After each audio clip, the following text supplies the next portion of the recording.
പിടി. ഓ വാ അളിയ. തുടക്കമല്ലേ, നടപ്പ് കുറച്ച് പയ്യാക്കിയാലോ? സ്ലോ മോഷൻ ആണോ ഉദ്ദേശിച്ചത്? യാ. എന്നാ വാ, എല്ലാം ഒന്നേനെ. പെട്ടി ഇങ്ങോട്ട് എടുക്ക്. സ്ലോ മോഷൻ അല്ലേ? ഓ, പെട്ടി മിസ്സാവരുത്. പിടിച്ചോ. നെഞ്ചും കൂടെ പൊളിഞ്ഞാൽ വാടാ.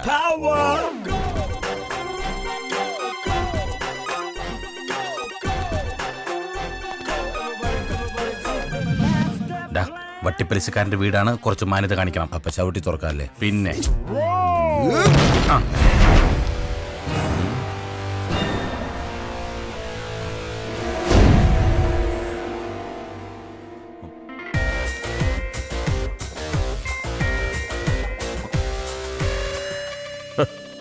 ഇങ്ങനെ ഒരു വരവ് നീ ഒരിക്കലും പ്രതീക്ഷിച്ചില്ല അല്ലേ?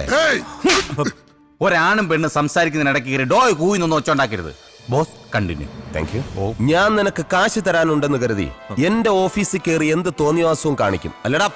അല്ല സുധീന്ദ്ര, ഏത് പോലീസുകാരനും ഒരു അബദ്ധം പറ്റത്തില്ലേ? വട്ടിപ്പലിശക്കാരനൊക്കെ എന്ന് മുതലാടാ പോലീസുകാരനായത്? ഞാനൊരു ഉപമ പറഞ്ഞല്ലേ? ഉപമ പറയാൻ നീ ആരടാ? എഴുത്തച്ഛന്റെ ചെറുമോൻ. മലയാളം പോലും വായിക്കാൻ അറിയാത്ത നിന്റെ വീട്ടിലെ ഇംഗ്ലീഷ് മാഗസിൻ, അവന്റെ മാഗസിൻ. ഗോപാലകൃഷ്ണ, ഓപ്പൺ ദ പണപ്പെട്ടി. ഓ, പണം സുധീന്ദ്രന് പുല്ലാടാ. ഇനി എന്റെ കൺമുന്നിൽ നിന്നെ കണ്ടാൽ നിന്റെ മുട്ടുകാല് ഞാൻ തല്ലി ഓടിക്കും കേട്ടോടാ. പൊന്നെ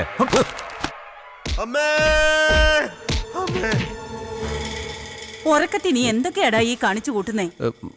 അതമ്മേ, ഞാൻ ചെറുതായിട്ടൊരു സ്വപ്നം കണ്ടതായിരുന്നു.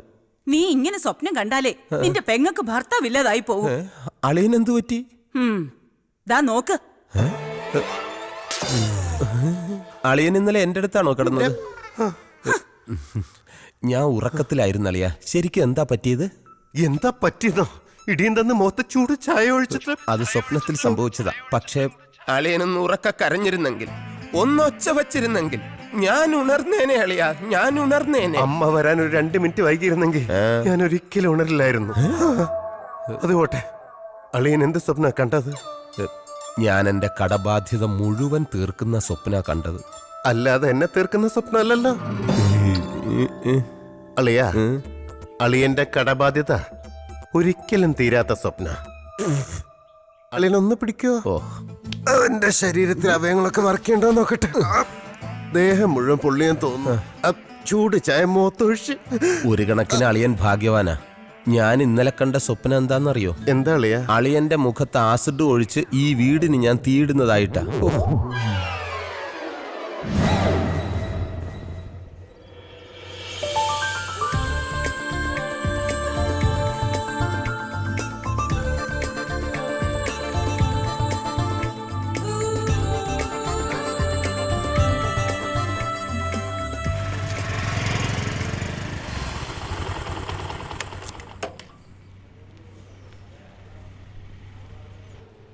ഹലോ, മാളു എവിടെ? ആ, ഡ്യൂട്ടി കഴിഞ്ഞു. ഡ്രസ്സിംഗ് റൂമിലുണ്ടാവും. Thank U.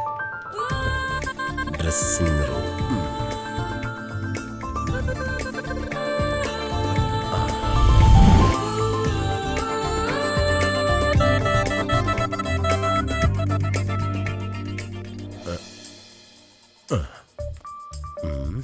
ദൈവമേ, ആരും വരല്ലേ. മാളു ചക്കരക്കുട്ടി. അയ്യോ സോറി, മാളു വന്ന് കരുതിയിട്ടാ. ഇങ്ങനെയുണ്ടോ സ്ത്രീകള്?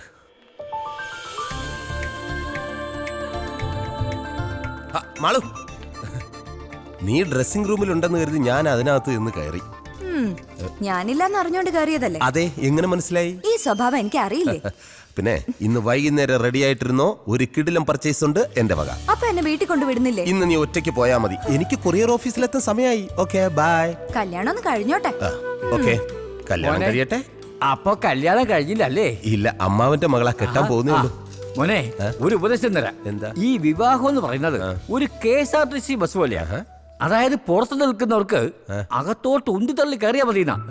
എന്നാ അകത്ത് നിൽക്കുന്നവർക്കോ എങ്ങനെയെങ്കിലും പൊത്തിയാടി പുറത്തേക്ക് വരണമെന്നാ. ദേ, എന്റെ ഒരു അനുഭവം വെച്ചാ ഞാൻ പറയുന്നത്. ശരി, പോടോ അസൂയക്കളവാ. ബ്രേക്ക് ചവിട്ടി നോക്കടാ. ഓ ഭാഗ്യം, ഇന്നെങ്കിലും ബ്രേക്ക് കറക്റ്റ് കിട്ടി. അല്ലെങ്കിൽ എന്റെ കയ്യിൽ നിന്ന് നിനക്കിട്ട് കിട്ടിയ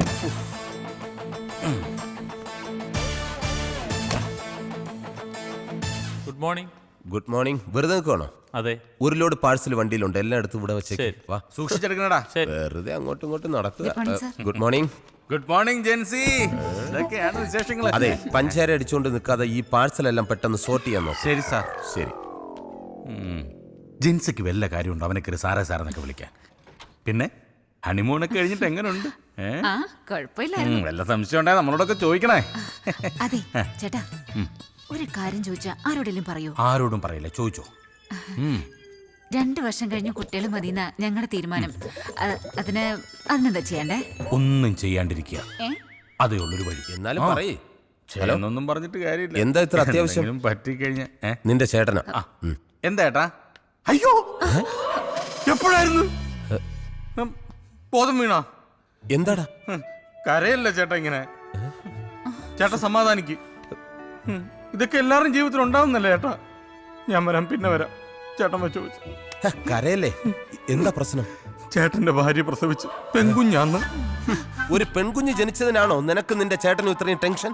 എടാ, പെൺകുഞ്ഞെന്ന് പറഞ്ഞാൽ വീടിന്റെ വിളക്കാണ്, അതറിയോ? ഇപ്പൊ തന്നെ 6 വിളക്കുണ്ട് വീട്ടില്. ഇതിനെല്ലാം കൂടെ എണ്ണ ഒഴിക്കാനുള്ള കാശ് നീ തരുവാടാ? കഴിഞ്ഞ മാസം ശമ്പളം ഇങ്ങനെ നീ തന്നെടാ. നീ സമാധാനപ്പെടും. പാചകം കഴിക്കാൻ വേണ്ടി എല്ലാത്തിനും നല്ല മിടുക്കാണ്. കൊച്ചേ, കവർ വല്ലതും ഉണ്ടെങ്കിൽ അന്നേ. വിളക്കാണ് പോലും. ഇതാർക്കേത്? ബാബാ കല്യാണി. ബാബാ കല്യാണി, ബാബാ കല്യാണി. സ്വാമി ശരണം. അതെ, ഒരാൾക്ക് ശ്രദ്ധയില്ല. ഇത് ജെന്റിൽമാനാ, ഇവൻ കൊണ്ട് കൊടുത്തോളൂ. ദാ, പ്രിൻസേ, ഇത് കൊണ്ടുപോയി പുറത്ത് കളഞ്ഞേ. ഇതാരടി തെങ്ങന്തയൊക്കെ കൊറിയറിൽ അയച്ചത്? തേങ്ങയായിട്ട് അയച്ചതാന്നേ. മേൽവിലാസം കറക്റ്റ് അല്ലാത്തത് കൊണ്ട് ഇതിനകത്ത് കിടന്ന് മുളച്ചതാ. ഇനിയുണ്ട് ഒരു 10-16 എണ്ണം. ഇതെല്ലാം എടുത്ത് മാറ്റിയില്ലെങ്കിലേ കൊറിയർ ഓഫീസ് തെങ്ങും തോപ്പായിട്ട് മാറും. എടാ, ഇനിയെങ്കിലും നീ കറക്റ്റ് ആയിട്ട് അഡ്രസ് നോക്കി കസ്റ്റമർക്ക് സാധനം കൊടുക്കാൻ നോക്കാം. പോവല്ലേ ഞാൻ എപ്പോ നോക്കിയാലും പോവല്ലേ. പെമ്പിള്ളാറെ വല്ലതും ഉണ്ടെങ്കിൽ ഒരെണ്ണം എടുത്തിങ്ങ. എനിക്ക് മനസ്സിലായി. Ramani K P Charms beauty parlour. Ramani K P Charms beauty parlour. Charms beauty പാർലറിലെ രമണി കെ